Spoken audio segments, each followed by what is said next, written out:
Well, going back to our top story there, India to host the virtual G20 summit there. And joining us this afternoon is senior diplomat Prabhu Dayal to take this deliberation forward. Good afternoon, sir. Welcome to NewsHour. What could be some of the key issues or review developments, that need to be taken forward, especially in this virtual summit that will be addressed today, that the Prime Minister of India hosts? Well, first of all, thanks for having me on your show.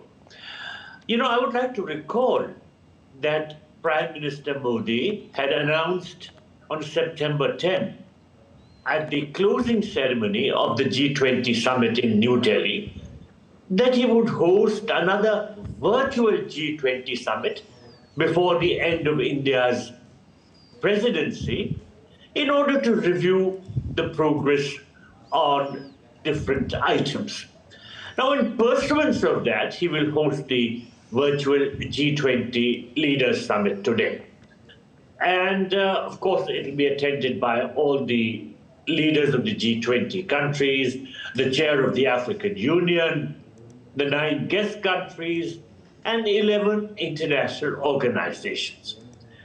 Now, naturally, the summit will address key issues and review the developments that have taken place since the New Delhi G20 summit in September. Now, although the G20 focuses on economic issues, yet I think the situation in Gaza is expected to be an important talking point during this evening's meeting, because the Israel-Hamas war has now entered the 6th week.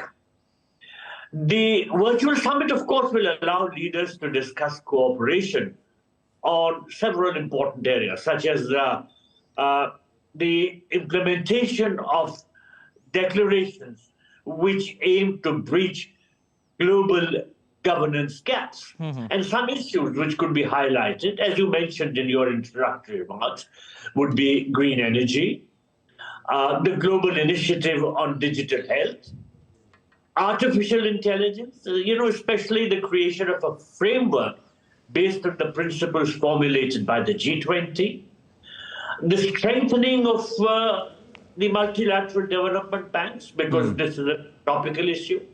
And there was a report in this regard submitted by the G20 independent expert group after the summit. I think the proposal of the quota increase by the IMF Executive Board would also be taken up, as also the action plan on sustainable development goals. This is a very vital issue for the Global South. And then, of course, issues like the wider dissemination of the principles on lifestyle for sustainable development, and the mentorship program, for instance, for promoting women's leadership at all levels. Now, these are all issues on which India attaches a lot of importance. India has been emphasizing all these issues during its G20 presidency. And I think that some of these, in fact, all of these may be highlighted during today's virtual summit. Okay, Ambassador, since that unanimous adoption of the New Delhi Declaration, there has been the world has witnessed a lot of events, especially, newer challenges that have emerged post that summit that took place in the national capital. Do you see a window for all that to be encapsulated today in this summit, in this virtual summit? Well, certainly today's virtual summit would have a window, as you rightly said, to encapsulate the issues and see what is the way forward. Of course, there has to be a smooth transition of the presidency from India to Brazil, and that would, of course, be taking place on the 1st of December. But these issues, which are of great importance, are not going to go away in the next 10 days or so. So there'll have to be a plan of action on a continuing basis. And I think the virtual summit today will try and outline the contours of such a futuristic plan, because that, of course, has been the attempt of India to highlight how the world is one family and how global challenges affect all nations, and therefore there is a need for all countries, especially the G20 countries, which are very powerful in the economic sense. It is important for them to coordinate action and overcome the challenges.